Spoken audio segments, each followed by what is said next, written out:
Rahayu, Rahayu. para pemirsa Raket Prasojo TV Channel. Selamat berjumpa kembali di kegiatan Lembaga Pengkajian Pelestarian dan Pengembangan Budaya Nusantara, Yayasan Raket Prasojo. Para pemirsa Raket Prasojo TV Channel, saat ini kita di studio kedatangan tamu luar biasa kita. Yang di sebelah kanan saya ini ada Romo Adiatama Yogi dari Kota Kediri. Terus ada Mas Ken Sanada juga dari Kediri. Rahayu Romo, Mas Ken. Dan ada satu lagi tamu kita, yaitu Mas Blangkon Jember. Rahayu Mas. Nah, para pemirsa Raket Prasojo TV Channel, dalam kegiatan kita saat ini kita akan bincang-bincang terkait dengan nabi atau nabi Jawa. Karena selama ini barangkali masyarakat Indonesia ini kan sangat akrab dengan kata nabi. Bahkan kemarin ada yang katanya ngaku nabi ke-25 dilaporkan ke polisi kan gitu. Sehingga kita sebagai Lembaga Pengkajian Pelestarian dan Pengembangan Budaya Nusantara, kita jadi bertanya-tanya, kita jadi penasaran, sebenarnya kata nabi itu dari bahasa apa? Kenapa kok jadi rebutan? Sampai ada yang ngaku nabi aja harus masuk penjara. Kayak kemarin kayak Lia Eden masuk penjara. Terus barusan yang rame kemarin ada yang ngaku nabi ke-26 dilaporkan ke polisi. Nah, kita akan bincang-bincang. Tapi ingat, kita adalah Lembaga Pengkajian Pelestarian dan Pengembangan Budaya Nusantara. Kita bukan organisasi keagamaan maupun organisasi aliran kepercayaan. Sehingga bahasan kita, obrolan kita batasi, tidak akan bicara dari ranah agama apapun. Nah, para pemirsa Raket Prasojo TV Channel, ini di studio selain kita kedatangan tamu juga biasa ini anggota kita yang dari ada Pak Saimo dan Mas Purwanto dari Gunung Kawi. Nah, kita mulai dulu ini, barangkali ada yang mau nanya ini yang untuk mewakili para pemirsa Raket Prasojo TV Channel di seluruh Nusantara, di seluruh dunia. Silakan, siapa dulu yang mau mulai? Mas Purwanto dulu, silakan. Baik, ini Mas Blangkon dari Jember, Mas Afif Widiawan, ini nama aslinya ini. Silakan Mas Afif. Terima kasih Rahayu Sagung Tumati. Ada sedikit pertanyaan mengenai tadi pembahasan nabi. Sebenarnya makna nabi itu sendiri apa, dan kemudian tujuan, kalau di luar mungkin pengertian nabi orang-orang sudah tahu ya, dalam konteks satu agama, mungkin salah satu agama. Cuman kita tidak membahas itu. Dan kalau dalam kajian Jawa sendiri, makna dari nabi itu apa, kemudian tujuannya, dan siapa sebenarnya nabi Jawa gitu. Mungkin seperti itu Pak. Terima kasih. Dan tujuan dan siapa nabi Jawa. Terima kasih Mas Afif. Siapa lagi mau bertanya? Nanti kita sekalian jawab bareng-bareng. Pak Saimo, silakan. Terima kasih Bapak Sutrimo yang saya hormati, rekan-rekan yang seperjuangan dengan saya, yaitu anggota dari Raket Prasojo. Yang ingin saya tanyakan yaitu apa hubungannya nabi dengan kaumnya, kaum Jawa. Maksud saya, kalau kita berbicara masalah nabi Jawa, berarti apa hubungannya sosok nabi dengan kaumnya, kaum Jawa maksud saya. Terima kasih Pak Saimo. Terima kasih. Rahayu. Ini para pemirsa Raket Prasojo TV Channel. Ini kita kedatangan tamu jauh, itu kan suatu kehormatan, tapi juga merupakan darah baru, darah segar, dalam artian potensi baru kan gitu. Sehingga kita sangat berharap ini Mas Hafid janjinya mau merintis Rakat Prasojo di Jember, mudah-mudahan cepat terlaksana. Nah, ini Romo Yogi ini mudah-mudahan juga nanti merintis Rakat Prasojo di Kediri. Sebenarnya ketika bicara tentang organisasi budaya itu banyak sekali. Di Kediri itu banyak, di Malang banyak, di Jember banyak. Tetapi dari sekian paguyuban tadi yang memiliki ciri khas dan visi misi seperti kita kan barangkali bisa dikatakan belum kita temukan gitu loh ya. Sehingga saya sangat berharap ini di Kediri bisa dirintis, maupun di Rakat Prasojo di anggota lain silakan. Kayak kemarin saudara kita Alianto Silaban yang ada di Humban Hasundutan di Sumatera Utara, kemarin sudah kontak kita mau merintis untuk perwakilan di Sumatera Utara maupun di di Kabupaten Humban Hasundutan. Nah, ini untuk Romo Yogi barangkali ada pertanyaan atau ada tambahan Romo Yogi. Terima kasih Bapak Trimo. Sampaikan Rahayu. Rahayu. Sebelumnya saya bertanya, saya juga ucapkan selamat. Tadi Rakat Prasojo telah menerima penghargaan yang bagi saya memang sudah sepantasnya, Nusantara Awards. Mudah-mudahan meskipun berat, tanggung jawabnya semakin berat, mudah-mudahan itu juga akan menggugah yang lainnya, semakin semangat merapatkan barisan untuk ikut cawe-cawe terkait dengan budaya Nusantara. Yang kedua, ini suatu peruntungan bagi saya sebenarnya, karena bagi saya belajar itu kepada siapapun, tidak harus usianya melebihi saya atau kemampuannya lebih saya, usianya dan pendidikannya tidak. Kepada siapapun kita wajib belajar, untuk menjadi baik harus belajar. Seperti yang disampaikan oleh Bapak Trimo, bahasanya kita tidak bicara tentang agama. Untuk itu saya pengen tahu dulu, nabi itu atau naba itu artinya apa? Nah begitu. Karena sepintas sudah kita tahu di luar sana kalau kita bicara nabi jelas terkait dengan agama. Tapi beliau tadi sudah menyampaikan di sini tidak terkait dengan agama. Maka biar nanti lebih mengembang apa pertanyaan kita, saya pengen ngerti dulu, nabi atau naba itu apa artinya? Sementara begitu, Romo. Terima kasih Romo Yogi. Baik para pemirsa Rakat Prasojo TV Channel, nanti akan kita bahas ya. Jadi bicara tentang nabi. Sebelum itu kami sampaikan dulu hasil ngobrol saya, kajian kami ya. Waktu itu saya ngobrol bersama Sekretaris Yayasan Rakat Prasojo. Beliau adalah Kiai Haji Muhammad Musrifin. Kalau di Rakat Prasojo adalah beliau sekretaris, di organisasi lain beliau adalah anggota Dewan Penasihat Pagar Nusa Provinsi Jawa Timur. Nah, dalam obrolan kita tersebut ternyata di Al-Quran maupun di hadis itu tidak ditemukan kata nabi. Sehingga kami sangat bisa mengerti ketika ada orang yang mengaku nabi, itu ulama-ulama NU ini nggak pernah ambil pusing gitu. Karena memang di dalam Al-Quran dan hadis tidak ditemukan kata nabi. Di Injil pun juga tidak ditemukan kata nabi. Di Al-Quran dan hadis itu hanya ditemukan kata nubuat atau nubuah, yang artinya adalah penyampai berita. Memang menurut persetujuan para ulama, kata nabi ini dianggap merupakan bahasa bentuk tunggal dari kata nubuah atau nubuat tadi.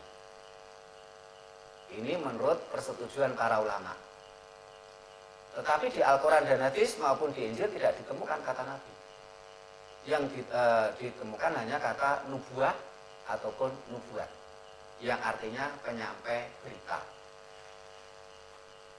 Nah, barangkali kalau penyampai berita yang mirip apa ya, misalnya ya penyampai berita artinya. Kita tidak mau menyamakan dengan yang lain, nanti dikira kita menistakan karena itu ranah agama. Nah, kita sebagai lembaga pengkajian, pelestarian dan pengembangan budaya Nusantara, kita tidak akan bicara nubuah atau nubuat karena itu ranah agama. Tapi kita bicara nabi, naba atau nabi. Karena itu, nah kenapa kok kita membahas itu? Karena ternyata dalam banyak kajian kita temukan literatur, kita temukan literasi, kita temukan banyak sumber. Ternyata kata nabi, kata naba itu berasal dari bahasa Jawa kuno. Yang artinya adalah puser atau pusat.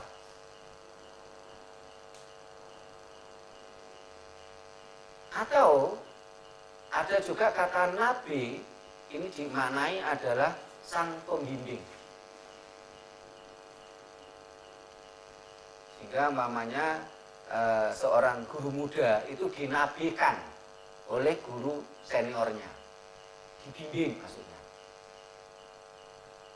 Nabi kalau diartikan pusar otomatis itu adalah ibu. Ibu artinya juga sang pembimbing. Ingat, mulai kita lahir, yang membimbing kita kan ibu kita. Sekian waktu kita dibimbing oleh ibu kita. Jadi kata nabi, naba itu berasal dari bahasa Jawa kuno. Artinya pusat. Atau bisa juga kalau dengan bahasa lain adalah sang pembimbing. Bisa. Kalau diartikan pusar, seperti pertanyaannya Pak Saimo tadi, terus Nabi Jawa, siapakah Nabi Jawa? Dan Nabi Jawa adalah setiap manusia memiliki nabinya masing-masing.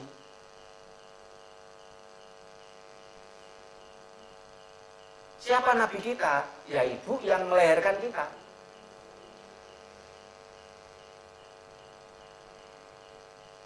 Siapa umatnya atau pengikutnya sang nabi tadi? Ya anak-anaknya.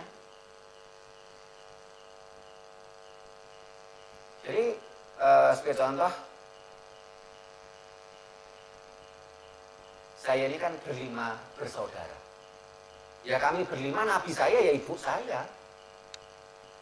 Pengikutnya nabi ibu saya ya kami berlima selaku anak-anaknya. Sehingga nabinya orang Jawa itu cuma satu. Nabinya orang Jawa itu cuma satu. Tidak ada nabi kok 5 atau 25 atau 10. Kalau menurut Jawa tidak ada. Nabinya orang Jawa ya satu. Ibu kandung kita. Karena disitulah kita dihubungkan dengan tali pusar kita.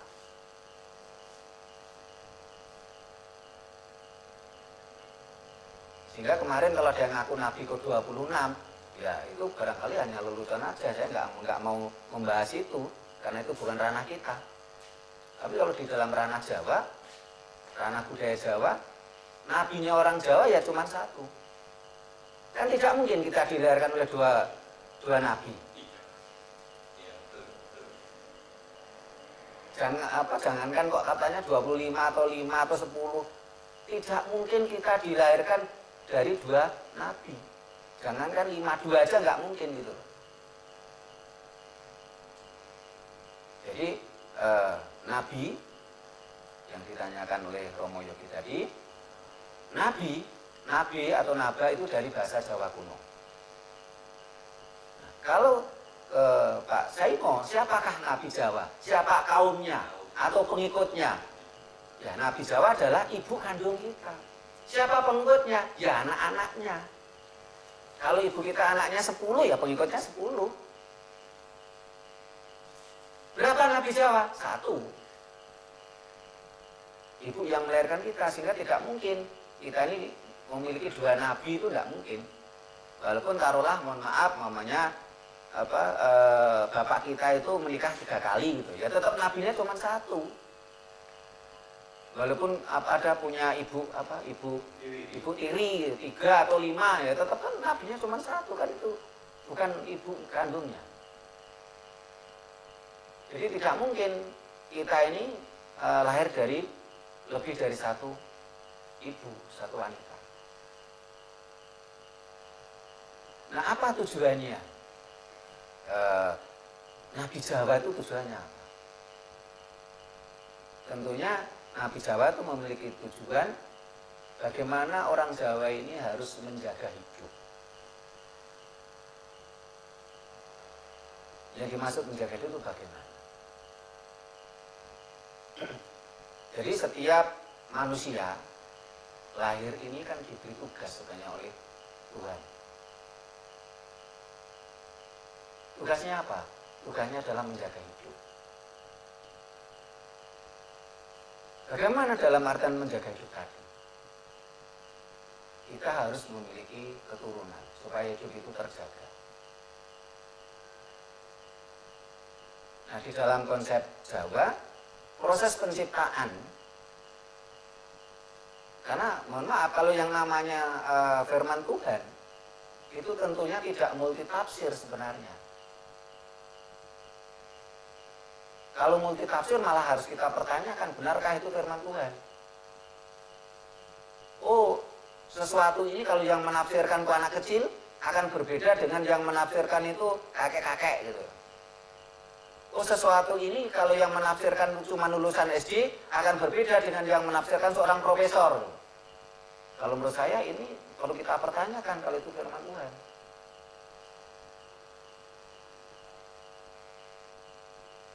Seharusnya kalau memang itu firman Tuhan, Tuhan itu kan universal. Seharusnya tidak multitafsir. Walaupun yang menafsirkan itu anak kecil, walaupun yang menafsirkan itu kakek-kakek, yang menafsirkan itu lulusan SD atau profesor, itu tafsirnya sama, pengertiannya sama, maknanya sama. Itu namanya firman Tuhan. Tetapi kalau tafsirnya berbeda, itu adalah ranah filosofi atau falsafah. Karena kalau kita bicara ilmu falsafah, orang menafsirkan itu akan terkait dan terpengaruh oleh tinggi rendahnya SDM, sumber daya manusia. Kalau sumber daya manusia seseorang itu tinggi, ya dia menafsirkan suatu hal dengan nilai-nilai falsafah itu akan semakin banyak, semakin luas, karena wawasannya luas.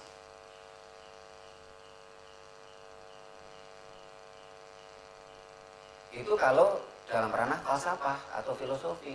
Tapi ketika bicara tentang firman Tuhan, ya, kalau di dalam ajaran Jawa, ya tentunya tidak boleh multitafsir. Itulah termasuk mohon maaf, kembali ke tadi Nabi Jawa. Dalam ajaran Jawa, Nabi Jawa itu jelas tafsirnya satu, walaupun dia lulusan SD, walaupun profesor, walaupun anak kecil, walaupun sudah kakek-kakek, menafsirkan Nabi adalah user. Siapa itu? Ibu kita. Walaupun kakek-kakek kan dulu juga punya ibu. Karena tidak mungkin di antara kita, walaupun kayak Romo Yogi udah jenggoten, udah sepuh gini, apa nggak punya ibu? Punya ibu. Tidak multitafsir. Atau Pak Saimoni, usianya beliau sudah 66, punya ibu. Tidak multitafsir. Nabi Jawa siapa? Ibunya Pak Saimo, nabinya Pak Saimo itu ibunya Pak Saimo. Tidak multitafsir. Itulah yang kalau pengertian kita dalam ajaran Jawa seperti itu. Jadi ajaran yang memang benar-benar dari Tuhan tentunya tidak multitafsir. Jadi tidak mungkin, namanya sebagai contoh, ini kalau yang menafsirkan seorang anak kecil, ini akan mengatakan ini adalah lap meja. Taplak. Apa namanya? Taplak itu pembungkus meja. Atau untuk lap, serbet, lap. Kalau untuk anak kecil. Terus yang sedikit dewasa akan akan menafsirkan, oh ini bisa untuk dibikin celana atau dipakai kain. Oh, yang tua, sebagai contoh Romo Yogi akan menafsirkan, oh ini ternyata bisa jadi ikat kepala. Ini kan multitafsir namanya. Ya ini memang bukan ajaran Tuhan, oh ini memang buatan manusia. Ini multitafsir gitu loh. Tapi kalau memang itu buatan Tuhan, firman Tuhan, ajaran Tuhan, tentu tidak multitafsir. Nabi adalah puser. Siapa Nabi Jawa? Ya ibu yang melahirkan kita. Walaupun anak kecil, walaupun SD, walaupun profesor, walaupun kakek-kakek, siapa? Ibu kita. Siapa Nabi kita? Ya ibu kita. Ibu yang melahirkan kita.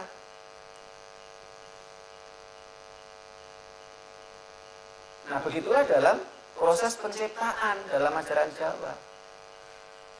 Ajaran Jawa memberikan arahan kepada anak cucunya penciptaan manusia ini karena proses linggayoni.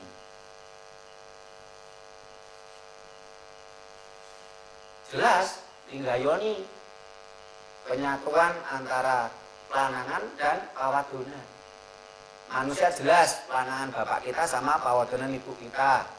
Bunga ya antara putik sari sama serbuk sari. Jelas. Ini proses linggayoni. Ajaran Jawa jelas. Penciptaan manusia berawal dari proses linggayoni. Dan ini ditafsirkan anak kecil ya sama. Ditafsirkan seorang kakek-kakek ya sama.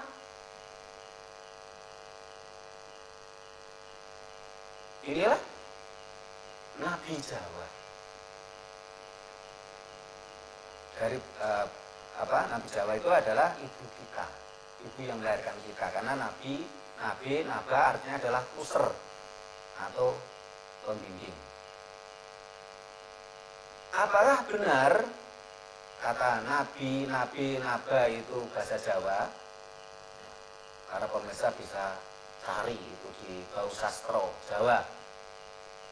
Mulai dari bahasa Jawa kuno, bahasa Kawi, bahasa Sanskerta akan banyak ditemukan kata Nabi, Naba, Nabi.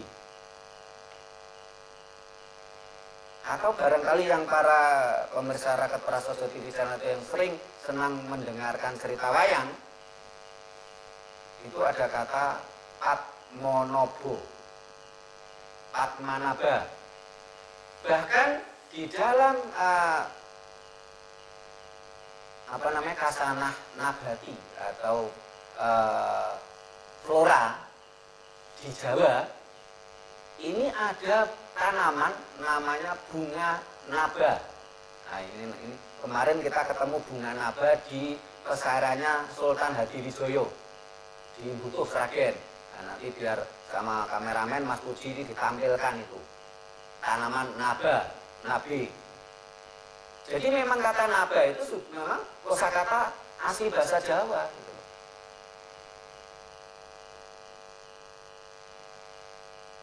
Jadi kalau kita saat ini membahas kata naba, nabi, nabi itu memang kita bicara dari sisi budaya. Kita tidak bicara nubuah yang ada di Al-Quran, hadis maupun di Injil.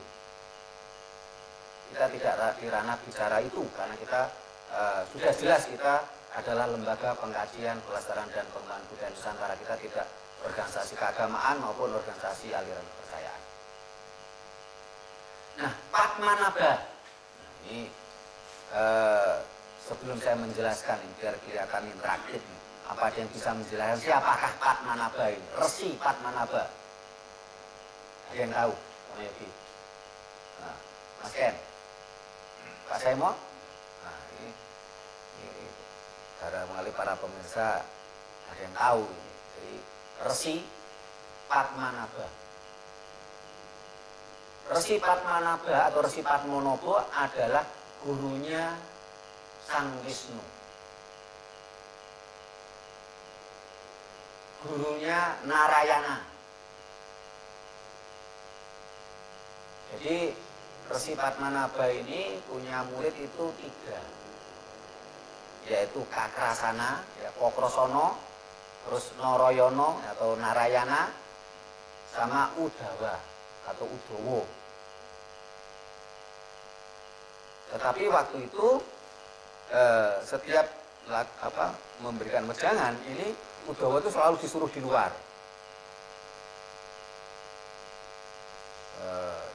Jadi yang menjadi murid utama ini adalah Sang Wisnu sama Noroyono sama Kokrosono.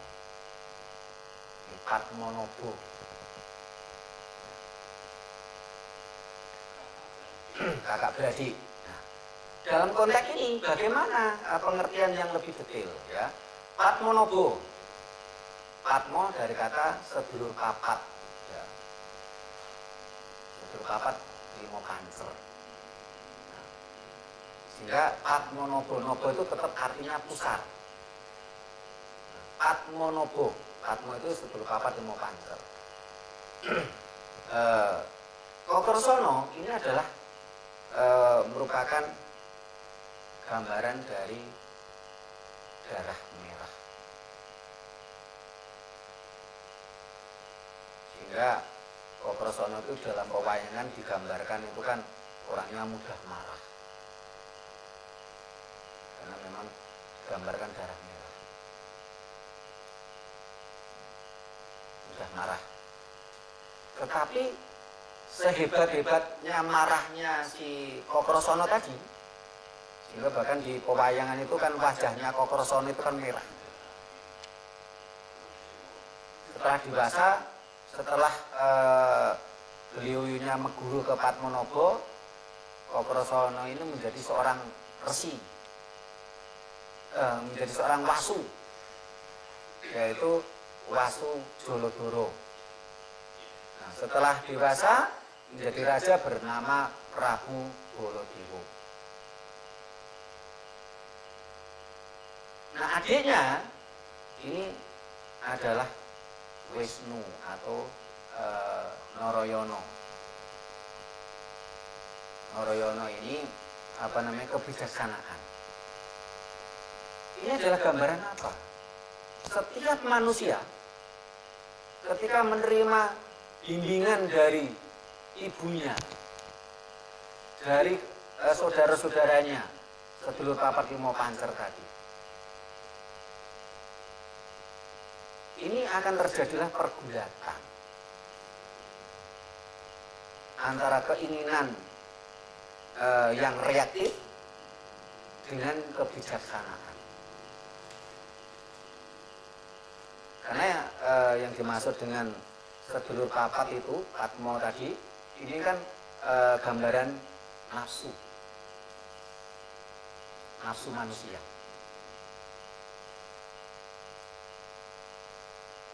Nafsu tadi mulai dari Soekardo, ini pernah kita jelaskan juga di video lain. Terus kalau saat ini sudah dialih bahasakan menjadi al-wamah, amarah, sufiyah, mutmainah. Tapi kalau dalam bahasa Jawa yang asli ini kan Soekardo,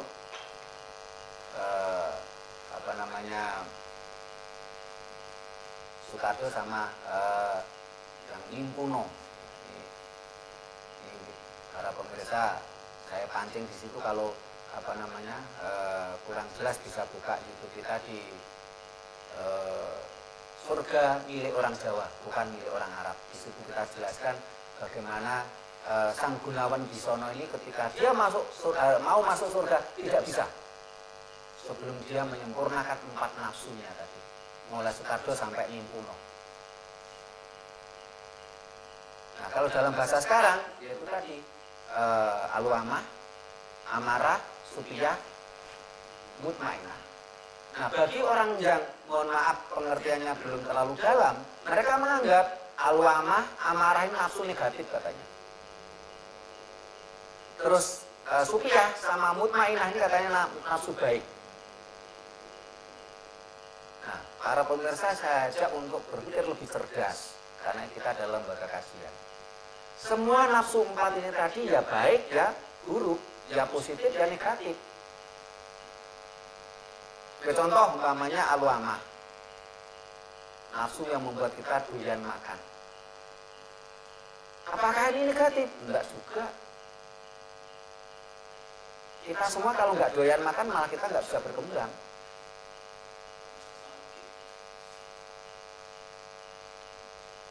Nafsu amarah,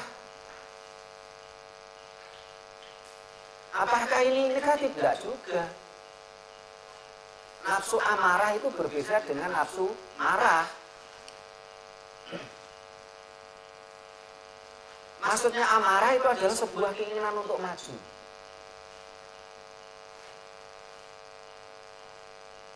Nah, kalau kita tidak ingin maju, ya kita menjadi malah terpuruk gitu.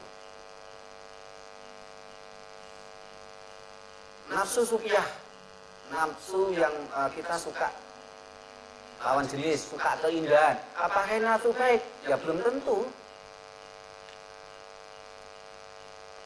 Kalau kita suka lawan jenis tapi kita nggak lihat lawan jenisnya, ya jadi negatif. Kita suka keindahan, tapi kalau kita bosenan ya negatif gitu. Nafsu mutmainah, suka kesucian, merasa diri, apakah ini baik? Belum tentu. Banyak orang yang terjebak di nafsu mutmainah, merasa dirinya paling baik, merasa dirinya paling agamis, merasa dirinya paling dekat dengan Tuhan, merasa dirinya paling suci, yang menjadi negatif. Jadi 4 nafsu ini bisa negatif, bisa positif. Nah, 4 nafsu ini akan memberikan bimbingan kepada sang anak manusia tadi, yang digambarkan Padmanabha tadi. Memberikan bimbingan.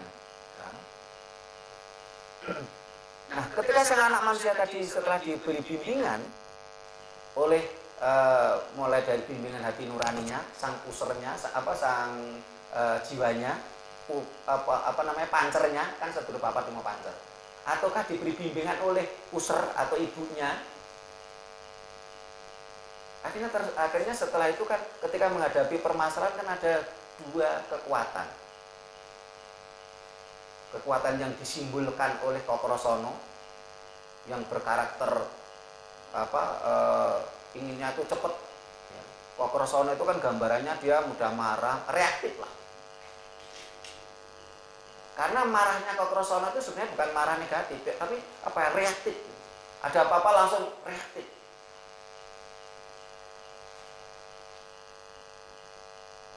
Dengan reaktif ini tadi, sang anak manusia itu kan kepinginnya kan cepat mencapai tujuan hidupnya.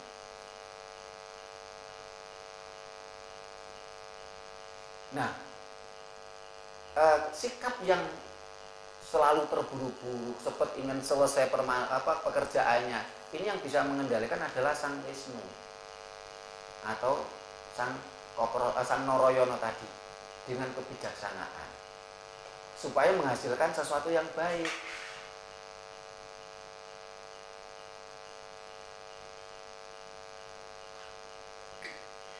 Itulah gunanya mereka antara Narayana dan Kakrasana itu belajar dan minta bimbingan dari Resi Padmanabha. Dan itu sebenarnya adalah gambaran dari nafsu manusia.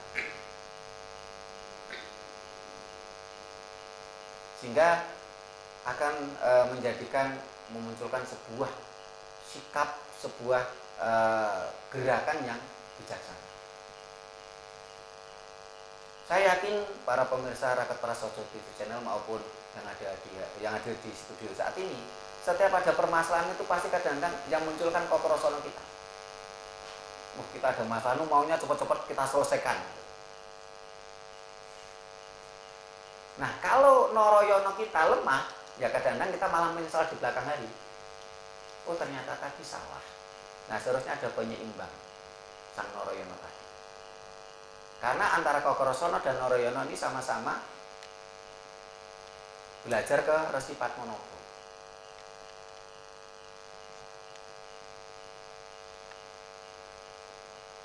Nah, Udawa ini adalah siswa luar. Dan Udawa itu lebih cenderung ikut ke Noroyono daripada ikut ke Kokrosono. Sehingga dalam pewayangan digambarkan Udawa menjadi patih di kerajaannya Kresna atau di Dwarawati.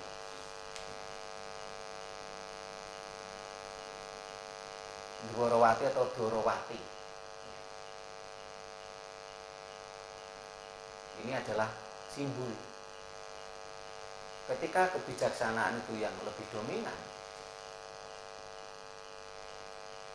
akan menghasilkan langkah-langkah yang baik, langkah-langkah yang udawa, sehingga udawa itu gambaran yang orang sabar, sehingga memiliki kerajaan namanya Dwarawati atau Dwarawati, sesuatu yang indah, sesuatu yang perilaku yang baik, bagikan gadis yang sangat indah, sangat gemulai, yang sedap dipandang, Dwarawati.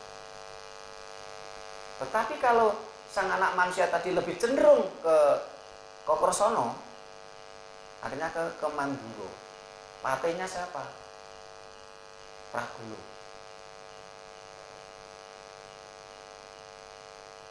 Gambaran-gambaran ya Pragulo itu karakternya hampir mirip dengan Kokrosono. Jadi perwujudan dari rasa yang gerusa-gerusu, yang marah. Nah, para pemirsa Raket Prasaja TV Channel, supaya gayeng nih, barangkali ada tambahan pertanyaan lagi nih. Yeah. Oh, Pak, saya mau silakan. Terima kasih.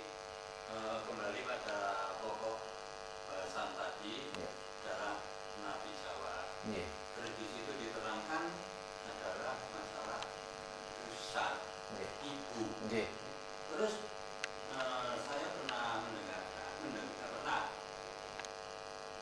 pangeranmu adalah orang, ya perwujudan dari pangeranmu adalah orang tua, terutama adalah ibu. Nah, ini apa hubungannya antara pangeranmu dengan Nabi tadi? Oke, terima kasih Pak Saimo.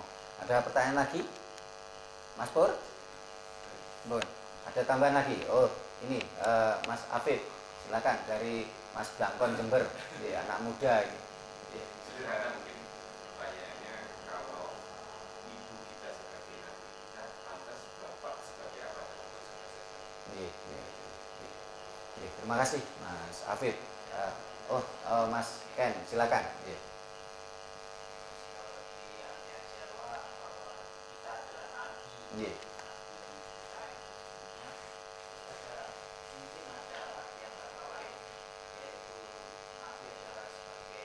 Penyampai atau pembawa kita, itu mungkin sosok atau keilmuan yang seperti apa di dalam versi Nabi tersebut. Terima kasih Mas Ken. Ada tambahan, Romo Yogi? Rahayu. Terkait dengan tadi nabi atau nabi sebagai pusat atau pembimbing atau terkait dengan istilah itu nabi terkait dengan ikatan antara yang mau hidup dengan yang sudah hidup. Di istilah orang Jawa itu ada istilah surganya orang ibu. Ada terkait dengan itu. Apa hubungan dengan istilah nabi? Matur nuwun Romo Yogi, terima kasih. Nah, para pemirsa Raket Prasaja TV Channel, ini ada 4 pertanyaan ya dari Pak Saimo, bahwasanya wong tuamu kuwi Gusti kang katon. Jadi orang tuamu adalah Tuhan yang nampak. Karena di dalam proses ajaran Jawa dikatakan dalam proses penciptaan itu adalah linggayon. Sehingga tadi dikatakan bahwasanya dalam ajaran Jawa itu sesuatu yang tidak multitafsir. Proses penciptaan di alam semesta ini menurut ajaran Jawa adalah proses linggayon. Kalau tumbuhan ya merupakan dari putik sari sama serbuk sari. Kalau manusia dan hewan adalah dari lingga dan yoni, panangan dan pawadonan ibu kita. Dan itu jelas, itu proses penciptaan. Dan kita diciptakan lewat proses itu. Proses menyatunya Bapa Biung. Sehingga itulah merupakan Gusti Kang Kato, Pangeran Kang Kato. Tidak multitafsir. Sehingga berkali-kali kita sampaikan di video kita, di YouTube kita. Kalau ada yang mengatakan kita ada di dunia karena Tuhan, Tuhan yang mana dulu? Di dunia ini ada 2.500 sebutan Tuhan, ada 4.200 agama. Dan semua mengaku paling sempurna, semua mengaku paling benar. Semua mengaku Tuhannya paling hebat. Tetapi nyatanya, sebagai contoh Pak Saimo percaya Tuhannya A, agamanya A. Tuhannya Pak Saimo paling hebat, agamanya Pak Saimo paling benar, Tuhannya paling hebat. Yang lainnya salah. Nah, tapi kenyataannya umpamanya ini Mas Afid yang umpamanya ini sebagai contoh aja, ini berbeda. Oh enggak bisa, Tuhan saya yang paling hebat, agama saya yang paling suci. Masih diperdebatkan.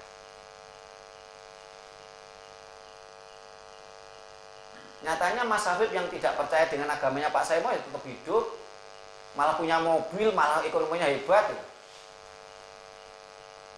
Kalau memang benar itu dikutuk itu karena nggak percaya sama agama saya. Loh, nyatanya hidupnya malah lebih mapan.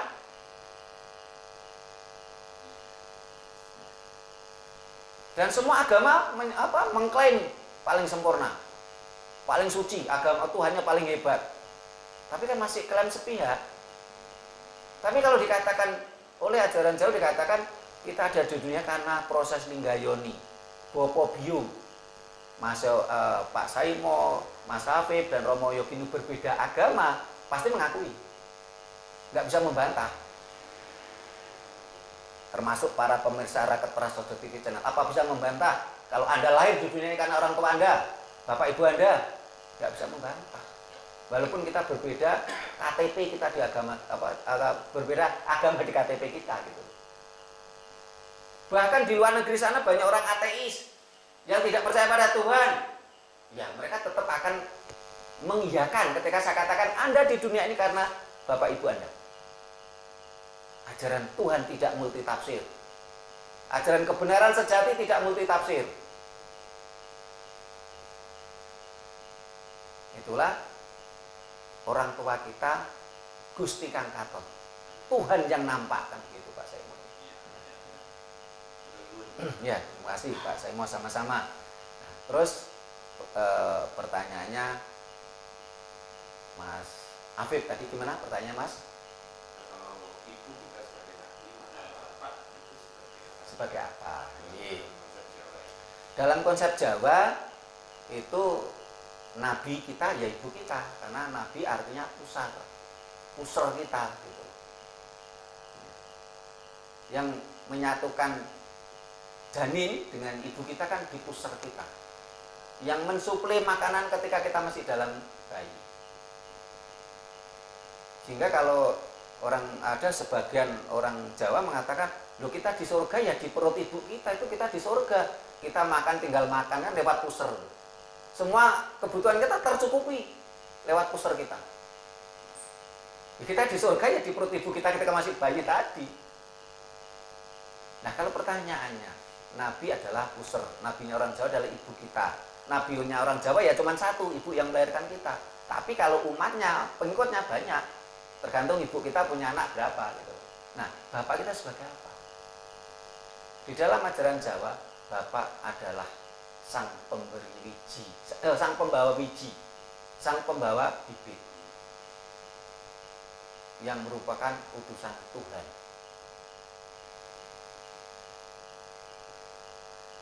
Dan ternyata dalam konsep kedokteran, konsep medis ini juga dipercaya, diakui.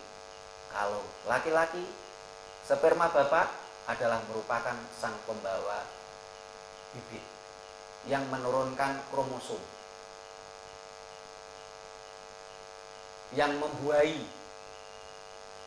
Tetapi walaupun ada bibit, ada biji, kalau tidak ada tempat untuk dibuahi, ya nggak akan lahir kita.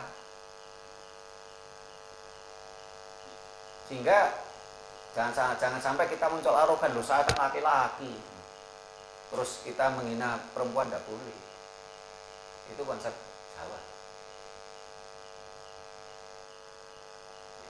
Jadi bapak kita adalah merupakan sang pembawa bibit, merupakan utusan Tuhan.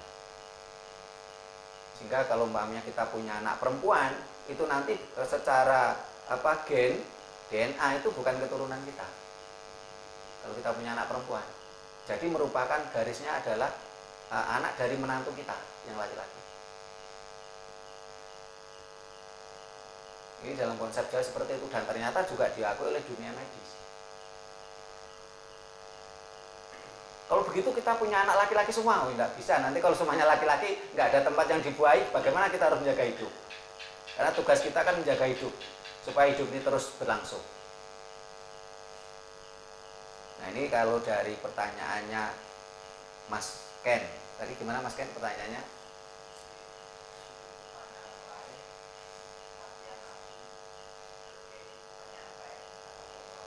Iya.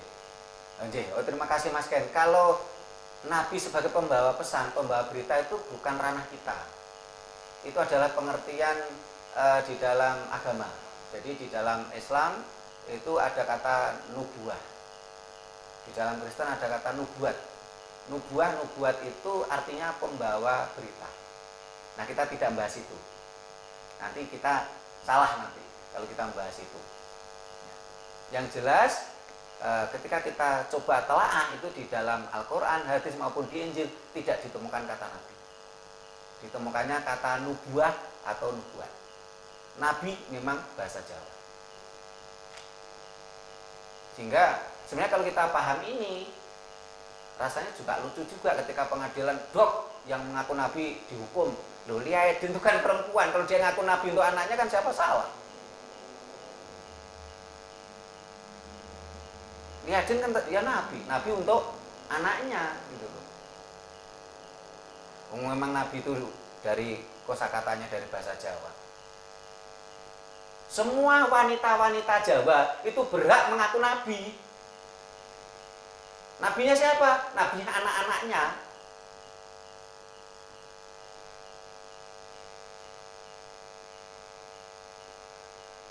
Jadi kalau nanti ada wanita Jawa ngaku Nabi, ya jangan dipermasalahkan. Oh, itu memang bahasa kita, bahasa Jawa kok. Ini masyarakat Indonesia harus paham ini. Jangan asal marah kalau ada yang mengaku Nabi. Toh Nabi itu bahasa Jawa kok. Dan semua wanita Jawa berhak mengaku Nabi. Nabinya siapa? Nabinya anak-anaknya yang dilahirkan. Bukan anak angkat loh ya. Jadi kalau mamanya seorang perawan atau seorang wanita tua tapi nggak punya anak, ya nggak bisa ngaku Nabi. Karena dia belum punya anak. Jadi semua wanita Jawa yang sudah melahirkan anak berhak mengaku Nabi. Nabinya siapa? Nabinya anak-anaknya yang dilahirkan. Nah ini tadi dari Romo Yogi tadi apa dari dia? Belum dilanjut ke pertanyaan saya. Iya. Artinya tidak bisa mengaku Nabi itu karena dia tidak punya keturunan. Iya. Tapi sebenarnya dia tetap pusatnya. Iya. Tapi untuk mengapa berarti ada orang yang yang mengakui, ya. Karena dia tidak punya anak. Dia nggak ada yang mengakui. Dia bukan Nabi. Bukan Nabi. Iya. Pertanyaan Romo Yogi tadi mana yang belum dijawab tadi? Karena di luar sana. Iya. Bahkan orang mengatakan orang tua wadon Oh nggih. Nah, Daripada di telapak kaki ibu. Jadi bagaimana? Nggih, terima kasih. Ya ini sebenarnya mirip yang disampaikan Pak Saimo tadi ini sebenarnya. Jadi memang kalau di dalam ajaran Jawa swargomu itu di bawah telapak kaki ibu ya memang benar. Karena kita merupakan pengikutnya ibu kita. Nabi kita kan ibu kita, ibu yang melahirkan kita. Bahkan tadi sudah saya sampaikan, kita betul-betul merasakan di surga itu waktu kita di kandungan ibu kita. Apapun yang kita waktu itu kan kita nggak kekurangan apa-apa waktu kita di dalam perut ibu kita. Kita nggak pernah kekurangan apa-apa. Nah selain itu ketika konteksnya setelah kita lahir, ya kita akan bisa merasakan surga itu di bawah bimbingan ibu kita, di bawah telapak kaki ibu kita. Tapi kalau kita naikkan surga dalam arti pengertian yang lebih luas, yaitu itu tadi manusia yang bisa masuk surga dalam manusia Jawa, tetapi bukan manusia suku Jawa. Ini sudah kita bahas di video kita yang berjudul Ajaran Jawa, Ajaran Universal, tidak memihak bangsa Jawa. Jadi jangan ketika saya membahas kata Jawa terus yang keturunan suku Jawa terus besar kepala. Loh saya kan keturunan suku Jawa berarti saya masuk surga. Ya belum tentu. Anda walaupun keturunan suku Jawa kalau tidak Jawa ya nggak bisa masuk surga. Karena Jawa itu adalah sebuah predikat. Walaupun bangsa Jawa, bangsa Eropa, bangsa Inggris, bangsa Arab, bangsa Cina ini bisa mendapatkan predikat Jawa setelah kerja keras, setelah berproses yang luar biasa, sampai akhirnya ada indikator diakui oleh masyarakat di sekitarnya kalau orang tersebut sudah Jawa. Tetapi walaupun kita ini keturunan suku Jawa, kalau perilaku kita tidak menunjukkan indikator kalau ini karakter Jawa, ya tidak mungkin kita akan dapat predikat Jawa. Dan tidak mungkin kita bisa masuk surga. Karena surga asli bahasa Jawa. Surga milik orang Jawa. Tetapi walaupun suku Jawa tidak Jawa ya tidak bisa masuk surga. Karena untuk masuk surga, orang tadi harus berkarakter Jawa dengan menyempurnakan nafsunya. Jadi di surga itu tidak ada gambaran di sana nanti kepuasan seks itu tidak ada. Nah, para pemirsa Raket Prasojo TV Channel, kalau para pemirsa ada sesuatu yang kurang jelas, silakan di kolom komentar. Bertanya boleh, nambah boleh, nanti kita akan bahas pada kegiatan berikutnya. Nah ini sebelum kita tutup bahasan kita tentang Nabi, Naba Jawa, barangkali ada tambahan ini dari yang hadir ini. Ada tambahan, silakan. Sudah? Cukup? Ya. Para pemirsa Raket Prasojo TV Channel, demikian tadi bahasan kita tentang Nabi Jawa. Bila mana ada kata-kata kami yang kurang berkenan, ada perilaku kami yang tidak memadai, kami mohon maaf. Terima kasih, sampai jumpa di kegiatan berikutnya. Rahayu.